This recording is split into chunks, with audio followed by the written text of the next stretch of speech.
If you've been long-term viewers of my show, you'll realise that over the time I've been trying to fathom out just how the law and the justice system works.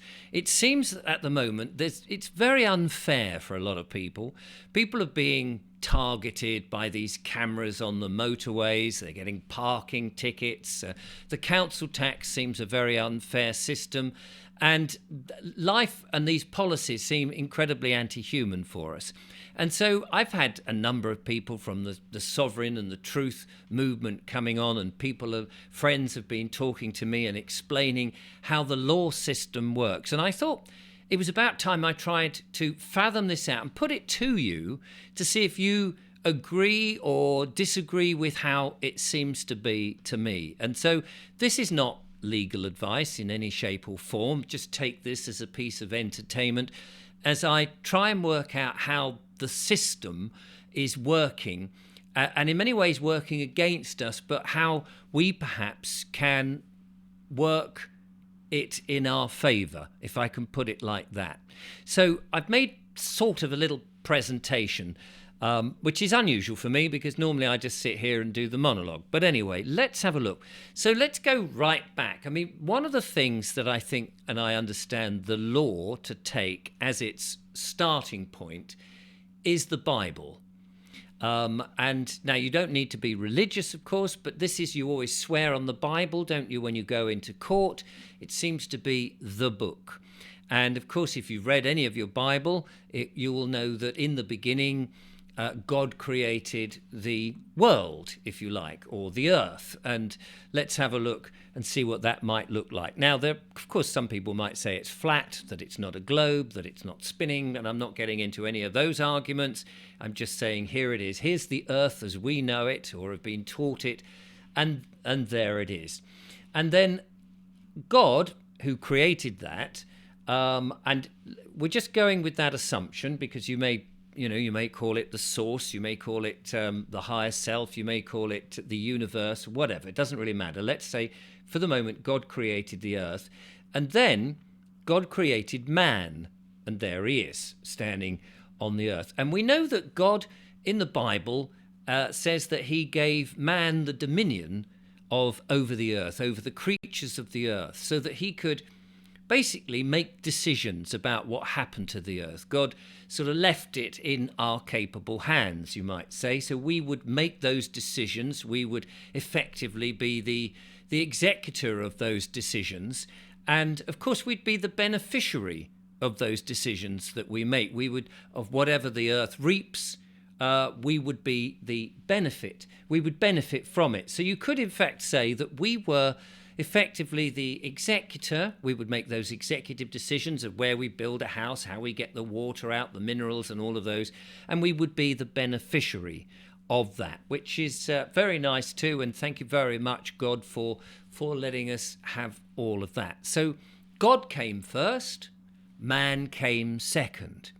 Now, as I understand this, in law, we have canon law, which was kind of created by, I suppose, the Vatican, by Roman canon law. And in Roman canon law, I understand the first basic laws, the highest level of law, is trust law. And so trust law is set up with three positions. Now, if I've got this wrong, I would love to be corrected. But as I understand it, you have the grantor of the trust, or the settler of the trust, who might be, let's say, somebody who's got a lot of money, or a house, or a car, or something, and he wants to put this in trust for somebody else. And that somebody else would be the beneficiary. So there we are, we've got the settler here, and we've got the beneficiary down here. Now, the beneficiary might be your children. They might be underage. They might be busy doing other things. The grantor has put this stuff, whatever it is, for the benefit of the beneficiary. But he needs somebody to look after this trust and make sure it all's working, pays the bills if there are bills to be paid, or dish out the money to the beneficiary. It might be that the children, let's say, are having a certain amount of money paid to them every month, like an allowance, if you like. And so that's the job of the trustee. He basically has this fiducial duty to make sure that the accounting is all done correctly. And he has to make sure it's done so that the beneficiary can have what's due to them, which is very lovely, very kind. And I understand that is basically what a trust is, and the law is based on that trust. So let's go back and have a look at that. And if we go to the next slide, in a court, the law is operating in the same vein, except slightly differently. And this is what I understand it to be. So you've got your judge or your justice or your magistrate sitting there on the bench, of course. And you also have your clerk of the court and the prosecutor playing a role. And then over here, you've got the defendant, which is you, a man or a woman, or it could be your legal fiction, which is the name that's on your birth certificate, which is a name given to you, but it's not actually you because it's written down on a bit of paper. You, naturally, are, you're a spirit inside a living body. You're a man. You're a living man. You are what God created. You're not just a name. That's clearly just words on a page. And people refer to it as the straw man or the legal fiction or a dead entity, whatever you want to call it. But so you've got these positions here in a court of law. This is how I understand it. And the law is run by presumptions. Now, in canon law, which is operated in many, many places around the world by the private bar guild, as I understand this, the private bar guild, the people who work for the private bar guild, the judges, the clerks of the court, the prosecutors, they swear an oath to the private bar guild, and amazingly, because they are pretending to be public servants, they swear an oath to the public. Your judge is apparently swearing an oath to you or the public that he will do the very best for you, and same with the clerk of the court and the prosecutor. You know, they're all public servants. The clue there is in the servant bit. And this all operates on something called the presumptions of law or the presumptions of the court. And this is found in canon law. I'll have a look at that in a second. So these are the positions. And what they tell you is that their positions and how they operate is as follows. That the judge, the justice, the magistrate, and the clerk of the court and the prosecutor are effectively taking the roles of the executor, the executor and the beneficiary. So in other words, they will execute the rules. They'll tell you what they should be doing, and they benefit from whatever happens in the court. And that you, as you come in as the living man or the legal fiction, depending on how you've identified yourself, are the trustee. In other words, you have the duty to pay the bills. So you've come in with a driving offence or something like that, whatever it is, and you've come to the court, and these guys are in charge, and you have to do as they say. And if you don't do as they say, then a sheriff or a policeman will be has the role to make sure that you do. And if you don't, you could end up in prison. And so that is the roles that they tell you, and it is assumed and presumed that actually happens.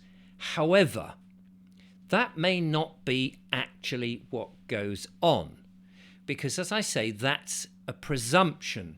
Now, I want to have a quick look here at the 12 presumptions of court. You can find this online if you have a look. I'll put this in the description so that you can find it. And this comes under, as you can see, Canon Law 3228. And you can look it up. And there's 12 presumptions, as you can see. Now, the one I want to particularly look at, and read these at your leisure, study these, because these are very important. First of all, let's just have a look at the preamble here. It says, a Roman court does not operate according to any true rule of law, but by presumptions of law. Therefore, if presumptions presented by the private bar guild are not rebutted, they become fact and are therefore said to stand true, or as truth in commerce. There are 12 key presumptions asserted by the private bar guilds, which, as I say, operate all the courts that we're likely to be in front of, which, if unchallenged, stand true, being public record, public service, public oath, immunity, summons, custody, court of guardians, court of trustees, government as executor beneficiary, executor de son tort, incompetence and guilt. And as I say, you can look at these in your own time. But the one I want to look at most interestingly is number 9 on this list. And here it is. It says here, the presumption of government acting in 2 roles as executor and beneficiary is that for the matter in hand, the private bar guild appoint the judge, magistrate, etc., in the capacity of executor, while the prosecutor acts in the capacity of beneficiary of the trust of the current matter. So the court is a trust, and it's there, you see, and they're acting, it's presumed that they're acting as the executor and beneficiary, as I've just spotted. Now, unless this presumption, and this is the key thing here, if I can just highlight this bit, if the presumption is openly challenged to demonstrate that you are both a general guardian and general executor of the matter of this trust before the court, the presumption stands, and you are, unless you do that rebutting, then the presumption will stand that you are by default the trustee, and therefore you must obey the rules of the executor, the judge and magistrate. And then all these other things will go on, and you can look at those in due course, which is interesting. But, so let's go back to this. So that's the presumption. But if you rebut this, as it says in the 12 court presumptions, that if you openly rebut this, actually, these are the true roles that should be, and you would take them. So in actual fact, the judge and the clerk of the court and the prosecutor become the trustee, and you become the executor and the beneficiary. And if it's only you, you'll be the sole beneficiary, which means that you can tell the judge, the justice, the magistrate, and give the instructions of how this court, which is really your court, should run, and you become the beneficiary of this court. And they are now the trustees. And of course they're the trustees because they are public servants. So they have to obey you. They haven't told you this because obviously it works in their favour.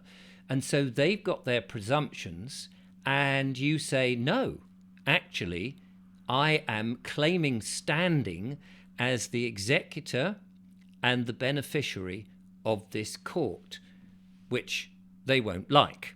And there may be all sorts of fuss, and there's various ways of dealing with this, and I'm not going to get into any of that now because I haven't fully grasped all of that, but I understand those positions. Now, if I've got that wrong, I would love you to tell me and confirm one way or another. Now, the easiest thing, really and truly, as my friend Stuart often says to me, is the best policy is not to get to court in the first place. So how do you get to court? Well, you are summoned. A summons is really just an invitation. So you're invited to appear in court. Now, I'm talking about a genuine summons, not one that the council will send you, a pretend summons, which hasn't been stamped by the court at all and has been issued by the council, let's say for council tax where you defaulted on payments. And you may wish to default on those payments, knowing that the money is going to the Consolidate Fund here in England, and that it's going to central government and is going to things that you don't agree with. We'll go into that as I have done on other occasions. But you may get this court summons, a genuine court summons, to attend the court. It's an invitation. Now, your best policy, as my friend Stuart says to me very often, and it's going slowly into my thick skull, is that you need to rebut this right at the beginning. And you simply say to them, actually, I rebut this. Thank you very much. You do this honourably and nicely, and treat them with the respect that you would like to be treated, because that's only fair. But you say, actually, thank you very much, but I just want to rebut the presumptions, the 12 court presumptions, and particularly I would like to rebut the fact that I'm not the trustee. In fact, I am the true executor and beneficiary, potentially the sole beneficiary of the matter in hand, and that you are public servants, and so therefore you are the trustees. And now, if I've got this wrong, you say in this letter, then please correct me. And you can give them something like 14 days to do it, with the penalty of perjury. And it's important you say that, the penalty of perjury, because then if they come back and say, well, no, you've got that wrong, they will purge themselves in court. Now, what does perjury mean? Let's have a little look here and see what this actually means. And here, if you do a very brief search, you'll see the law on perjury is found in the Perjury Act of 1911, which explains that perjury is when you have lawfully sworn as a witness or interpreter in a judicial proceeding when you knew the oath to be false, or at least did not believe it to be true.